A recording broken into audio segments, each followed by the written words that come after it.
After this, check out episode 549 of The Lantern Cast, where we talk about Far Sector's epilogue in DC Power 2024, and a Guy Gardner rom-com in the DC Valentine's Day special, How to Lose a Guy Gardner in 10 Days. Link in the description. So hey, who's ready for some emotional devastation that forces you to play God in unsettling ways? Because that's what we're about to talk about in the pages of Green Lantern War Journal number 5. Written by Philip Kennedy Johnson with art by Montos, colors by Adriano Lucas and Christopher Sotomayor, and letters by Dave Sharp. The title of this issue is Shining Light.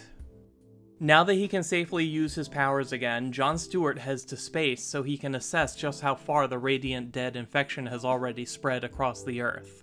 Forest wildlife, villages, and larger population centers have already been ransacked by the plague and abandoned by the newly infected. As John looks at a world map and wonders how to tell if it's already too late to stop a rapidly spreading infection, I can't help but think about everything that's happened in the world since early 2020. I don't know if this is intentional commentary on the COVID pandemic, but to be fair, it's become kind of impossible to do a story about an infection that isn't going to be compared to the one common reference point that everyone in the real world now shares. John regroups with Shepard and prepares to head out. Steel wants to go along, but he'll be able to do more good at Steelworks. Natasha gives John the distressing news that while his mother has finally woken up, her condition has gotten worse. Now she's hallucinating, and she thinks she's talking to family members that have been gone for a long time, namely John's father and his little sister Ellie. John can't bring himself to leave without doing something for his mother, regardless of Natasha's warnings about her condition. All this time, John has avoided using his power to try and help his mother. He was sure that living the life of a normal man was the best way, and that he could soften the hard edges of her condition enough to maintain their happy life. But that's not an option anymore. It takes a few moments for John to realize that his mother doesn't see him, not really. She thinks she's talking to his father, and that they're standing in their family home. But what's worse is when the hallucination collides with reality. She doesn't know where she is, how she got there, or where her daughter is. This traumatic moment is framed perfectly on a page whose layout evokes a shattering pane of glass as John's mom reaches a breaking point that he doesn't know how to bring her back from. Except he does. When John left the group to go see his mother, he assured them that a Green Lantern can do anything. Normally, that kind of assertion would inspire hope. But in this situation, it's as much of a threat as it is a promise. He would do anything to help her, and now, for better or worse, he's going to try. The mantra repeats, a Green Lantern can do anything, as he looks at an old photo of his family. A Green Lantern can do anything, as he sheds a tear over the past he can never get back. A Green Lantern can do anything, as he takes that memory and brings it to life. Erupting out of light and will comes something more than a construct, an aspect of John's heart, mind, and memory given form and imbued with power. It looks and sounds just like his little sister Ellie, and it's fiercely devoted to caring for and protecting their mother. I don't know much of anything about caring for someone in this kind of mental distress, but I can't imagine that feeding into their delusions like this could possibly be healthy. This feels like John putting a very dangerous band-aid on a complicated problem that may not have a solution. I know John wants to believe that he's doing this for his mom to make her happy and give her peace of mind, but really, John is doing this for himself. He doesn't want to feel helpless in this situation. He doesn't want to admit that there isn't anything he can do for his mom. So he does this, and I can only imagine all of the ways it'll come back to bite him later. There are a few small details worth taking note of in this scene. First, Philip Kennedy Johnson corrects an error he's been making since Dark Crisis, when he started calling John's sister Ellie. Green Lantern number 147, published back in 2002, established that John's dead sister was named Rose. So this issue of War Journal fixes the mistake by making Ellie her first name and Rose her middle name, which honestly is probably both the easiest and the best way to handle that. John also puts his military dog tags around her neck. I don't know what the significance of that is, but I would believe that John has some kind of backup plan in place, even when he's doing something as reckless and irresponsible as this. And if you think I'm being too hard on John, calling his actions here reckless and irresponsible, I want you to remember that the Radiant Dead infection is converting living things into autonomous constructs, and here John is blurring the lines between a construct and a living thing. And actually, come to think of it, Shepard said that it's normal for the lanterns of his universe to make sentient constructs that can act independently.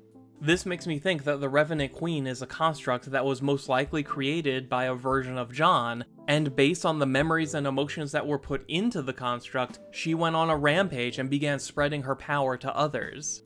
There's even a panel that could easily be read as Shepard confirming that the John of his universe did something similar to what our John just did. So while we're still fuzzy on the details, I'm pretty sure we know where the Revenant Queen and the Radiant Dead came from. Speaking of the Radiant Dead, John and Shepard track them to the Amazon rainforest, where they find the symbol of the Dark Stars everywhere, burned into the ground, carved into trees, even hanging like something out of the Blair Witch. Since his current ring used to belong to Varen, John can feel the presence of the Radiant Dead. They're everywhere, all throughout the forest, watching the two Green Lanterns, watching and waiting. As they cautiously move forward through the darkness of the rainforest, Shepard apologizes to John, and admits that his rejection and dismissal of our version of John came from the fact that Shepard was used to thinking of John Stewart as being someone invincible that everyone else could aspire to be like. It angered and disappointed him to see a version of John that was just as flawed and vulnerable as any other human.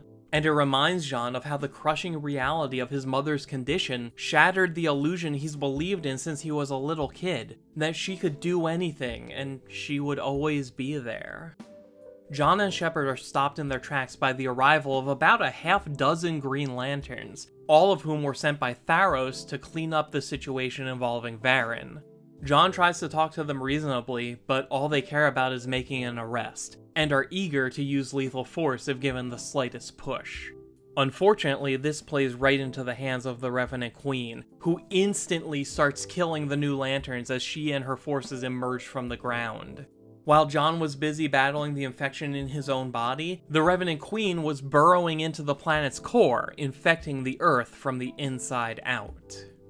Now, there's a detail on these final 2 pages that I think is very important, and that is the fact that the Revenant Queen has orange hair. She's a redhead, and though it's hard to tell with all the purple light saturating everything, it looks like she's Caucasian.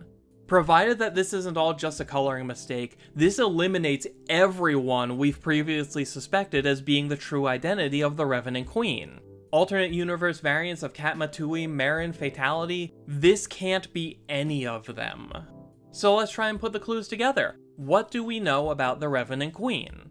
She's fixated on John. She started the story wearing a wedding dress. She had a son, the Bright Revenant, and now we know she's a Caucasian redhead. Meet Rose Hardin. She was one of the main human supporting characters in the series Green Lantern Mosaic. Rose and her son Toby were trapped on Oa along with countless other beings from all over the universe, and she was one of the first to stand up and help John try to turn this Mosaic world into a stable community. Along the way, John and Rose became romantically involved, though their relationship was built mostly on long-repressed traumas and a desire for stability during a time of absolute chaos. I'm not going to pretend that Rose fits cleanly as the answer to the Revenant Queen's identity, since whatever brought this interpretation of her to this point is going to require this story to fill in things we never saw happen on panel. The actual fall and dissolution of the Mosaic is something that we've never seen, and John has never properly dealt with it, although those unresolved negative feelings might just be the whole point. Either way, now that John and the Revenant Queen are face to face, I expect we'll get the answer soon, maybe even next issue. And that's it for Green Lantern War Journal number 5. Now I want to know what you think. What will be the consequences of John recreating his sister? Who is the Revenant Queen? Tell me all about it in the comments down below, like and subscribe if you haven't already, and I'll be back soon with thoughts on issue 6. Answers are coming, and I can't wait to talk about them with all of you. So until then, thank you for taking the time to watch. My name is Dan. We'll talk again soon.